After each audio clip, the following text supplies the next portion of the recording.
What is going on, YouTube? What is going on, Kansas City? And what is going on, everybody? And welcome to the Beat of KC. Ladies and gentlemen, my name is Lucas Murphy, and all I have to say is roll chalk Jayhawk, baby! The Kansas football team is rolling in 2025 as we move to 2-0 with a dominating performance, 46-7 against the Wagner Seahawks. In week 1, obviously, it's always weird saying week 0 and then week 1, but this was a week 1 game in the brand new renovated David Booth Memorial Stadium. That's not going to get old either. It's such a beautiful facility. It's just the environment is so amazing. It'll probably be said for the rest of the season, and obviously once they renovate the rest. It's just going to be amazing, amazing, amazing. So let's break down the highlights, key plays, and what this win really means for KU as we gear up against our rival. Our border war is back, ladies and gentlemen. Kansas versus Mizzou. Kansas versus the Missouri Tigers. We're heading into the jungle in Columbia. It is going to be a phenomenal game. I have friends that obviously are Tiger fans. I have family that are Tiger fans. I'm a Jayhawk. I have friends that are Jayhawks. We are going to be bantering back and forth this week so much. I'm sure there'll be a bet thrown back and forth. I'm just excited for this week. I really am. But before we dive too far into that, let's talk about this week and really what this means. Kansas came out firing on all cylinders, ladies and gentlemen, and of course you would expect that and hope for that against an FCS school in the Wagner Seahawks. The Jayhawks really dominated from start to finish. I mean, from literally the first kickoff to the very end, it was really a good performance overall. There were a few blemishes, obviously, but for the most part, this Kansas Jayhawk team really put the pedal down. They had 623 total offensive yards to Wagner's only 143 offensive yards. That really included 285 on the ground and 346 through the air. They racked up 32 first downs compared to Wagner's 6, showcasing really the offensive ability to drive the football against a little bit of a weaker opponent. And I think that's what you need to do in situations like this. In years past, we might have struggled. We might have even come close to losing these games. Not in the landslide pool there. That's just not going to happen. And really, we got to see a lot of defensive prowess. And I really think, too, the most important piece is that we were able to see depth. You know, the offense really kind of let their players go through the first half and trickled into the second half. But really, after that, it was kind of like the depth really got to kind of come out and play. And I think that was the most important thing. You know, Jalen Daniels was the star of the show, as expected. He threw for 280 yards, 4 touchdowns on 18 of 25.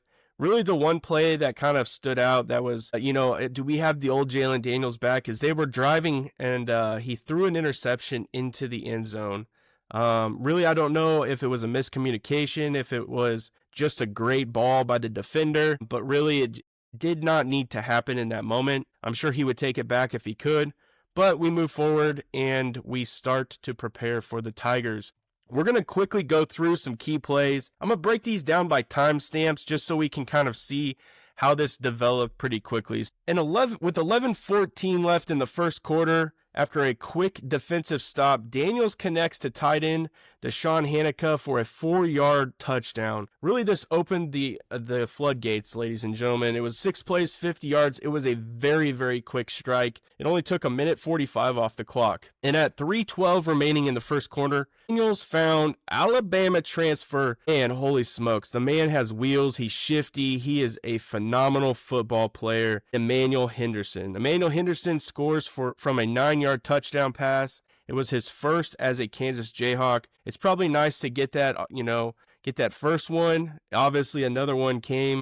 It was absolutely an incredible pass. It was an incredible catch, and we'll be talking about that, obviously. Cam Pickett at 13:06 remaining in the second quarter. Again, hauls in another touchdown pass. It was 20 yards. That was followed by a slick 2-point conversion run by Carson Brunn. With 5:19 left in the second quarter, running back Daniel Highshaw, this man was running with intention, ladies and gentlemen. The guy was putting his feet down. He had a mission to find the end zone. We were seeing old Daniel Highshaw, you know, that good combo that we used to have with Devin Neal. You would kind of get the shiftiness, the sneakiness of Devin Neal, the ability to really kind of move in and out of the line and really break off huge runs.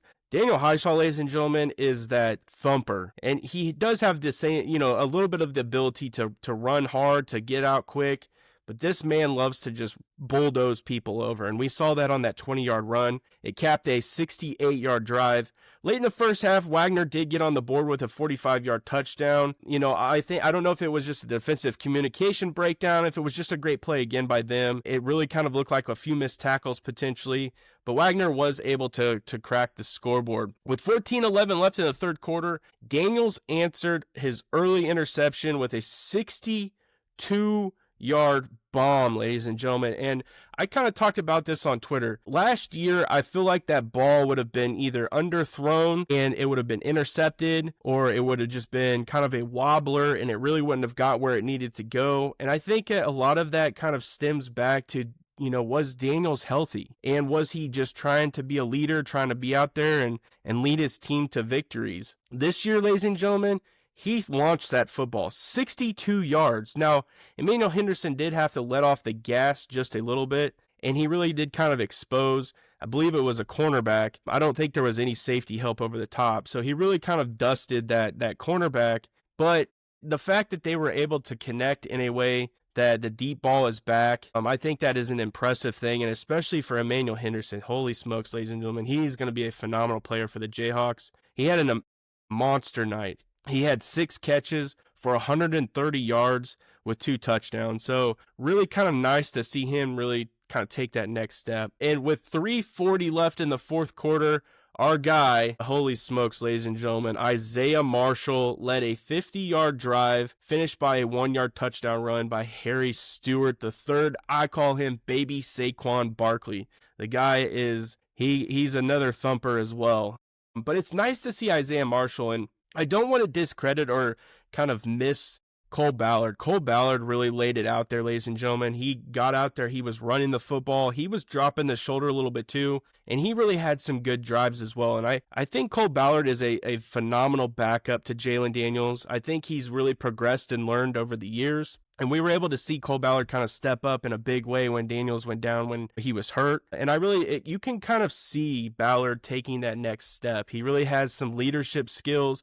He's gotten quicker. So it's really nice to see Cole get out there and do his thing. So, again, we're going to talk a little bit about standout performers. Again, Emmanuel Henderson really kind of was that dude. He had 130 receiving yards, 2 touchdowns. The Alabama transfer really showed why he's a game changer, why this was such a huge get for this offense. And I think it's only going to continually get better. This weekend, it's going to be a massive addition. And as we get into Big 12 play. Now, Daniel Highshaw led the ground game with 89 yards on 14 carries and a touchdown.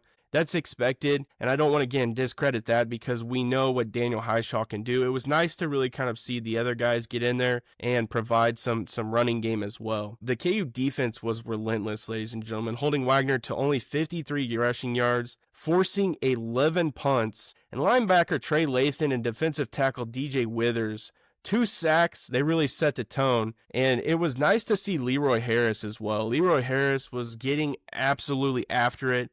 That man knows how to disrupt the backfield. His bull rush is incredible. His ability to kind of get off when the snap is done. He takes on those tackles. He has good spin moves. He has good swim moves. I'm really liking where he's at. And I think, again, just this rotation of defensive front guys, being able to just plug and play, get guys out there, and really disrupt the quarterback, reflected in this game, obviously. And so to kind of really finish this thing up, we're going to talk about what went wrong.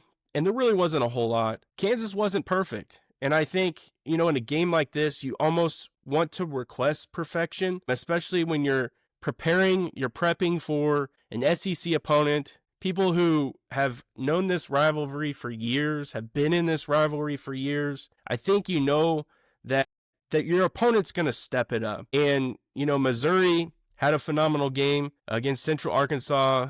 They dealt with a few injuries, but you kind of really know what to expect. So Kansas wasn't perfect. They had 2 red zone turnovers. We already talked about Daniel's interception. It could have been even bigger of a blowout, but obviously the interception. And then there was a fumble into the end zone. And so they also went 4 of 10 on third downs, something they'll really need to clean up, especially against these tougher opponents, especially the Big 12. And so I really think that's one of the most important things. So things to really look ahead. Again, this was a tune-up game for Kansas. It was needed, I think, heading into this game. The schedule has kind of played in their favor. You know, they really get a good test in the first game against Fresno State, and then they obviously are able to really kind of prep and prepare for a Missouri going up against Wagner. So they were able to get backups like Cole Ballard, Isaiah Marshall, valuable reps, and I think that builds confidence. Now the Jayhawks turn their attention to a massive border war. Showdown against the Missouri Tigers on September 6th. This is the first meeting since 2011. I look back, I was trying to think in history where I was.